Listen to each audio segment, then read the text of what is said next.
אשרי כל משפחת ביתו, כל אחד הוא יבכו, מקובל את תפילתו לפני אלוקים. Avec la permission d'Hachem, nous sommes aujourd'hui le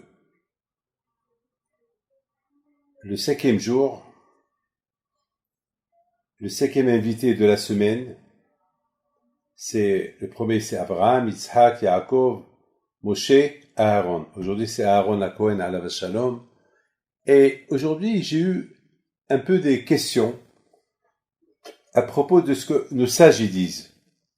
Nos sages y disent que lorsque Mashiach va venir et que HaKadosh Baruch Hu va donner ça va être le grand jugement et ça va être la récompense aussi. HaKadosh Baruch Hu va donner la récompense à tout le monde, à tous ceux qu'ils ont respecté, Torah et Mitzvot, Hachem va leur donner une récompense. Alors les nations, ils vont venir, ils vont dire à Hachem, et pourquoi tu ne nous donnes pas? Alors quand Baruch Hu va leur dire, vous n'avez pas accepté la Torah. Moi je donne la récompense à ceux qui ont respecté la Torah, ceux qui ont fait la Torah. Vous l'avez pas accepté. Alors, d'ailleurs, à Matan Torah, je vous ai proposé la Torah, vous avez dit non. Alors, les nations, ils vont dire à Hachem, oui, mais tu ne nous as pas forcés. Tu as forcé les Juifs, mais nous, tu ne les as pas forcés. Tu aurais dû nous forcer. Bon, quand je leur dis, d'accord, je ne vous ai pas forcé. D'accord, maintenant, je ne vous force pas. Je vous donne une mitzvah qui s'appelle Souka. Allez-y à la faire. Alors, Hachamim me disent que les nations, ils vont dire à Hachem, c'est tout? Une cabane? La Souka? Mais ça y est, la Souka. Il leur a dit, écoutez, voilà. Et même celle-là, je ne vous force pas à la faire. Voilà. Faites-la. Et on va voir. Si vous la faites, je vous donne une récompense. Alors, tout de suite, qu'est-ce qu'ils vont faire? Ils vont monter sur les terrasses, ils vont construire la souka. Et à un moment donné, Hachem, il va faire sortir la chaleur, une grande chaleur, et qu'est-ce qu'ils vont faire? Ils vont donner un coup de pied à la souka, ils vont sortir. Alors quand je vais leur dire, alors vous voulez une récompense ou pas? Vous avez demandé que je vous donne une mitzvah. Voilà, je vous ai donné une mitzvah. Et je vous ai pas forcé. Mais quand même, j'ai vu que vous n'avez pas supporté la chaleur de la souka. Et vous avez donné un coup de pied à la souka et vous êtes parti. Alors maintenant, il y a ici des questions à poser. Tout d'abord, pourquoi Hachem a choisi leur donner la souka? Pourquoi pas les tfilines? Pourquoi la souka? Il y a beaucoup de mitzvot de la Torah. Alors pourquoi Hachem ne leur a pas donné une autre mitzvah? Pourquoi il leur a donné la souka? Première question. Deuxième question, qui est importante. Pourquoi Hakadosh Baruch Hu, il leur a pas donné? Vous savez que dans la souka, il y a la souka, et il y a le etrog et le lav, les 4 minimes. Et pourquoi il leur a pas donné les 4 minimes? Parce que vous savez que la souka, c'est un ensemble. Il y a la souka, il y a le etrog, le lulav, la haraba, le hadas, ce beau bouquet de fleurs avec lequel on prie à Hachem. Ça fait partie de la souka. La souka sans le lulav, ça marche pas. C'est comme si on dit Pessah sans la galette, Pessah sans la matzah, ça marche pas. Pessah, c'est on mange pas le hametz, mais on mange la galette. Donc la souka aussi. La souka, on s'assoit dans la souka, mais il faut aussi le lulav. On prie pendant la fête avec le lulav et la haraba, le etrog, le hadas. Pourquoi on leur a pas donné ça aussi? Maintenant, j'ai vu une question qui pose Rabbi Elimelech Biderman, je pense il apporte cette question de d'autres rabbanim, que pourquoi les nations, ils ont construit une souka sur le plafond, dans la terrasse. C'est ce que Haramim ils disent, que les nations,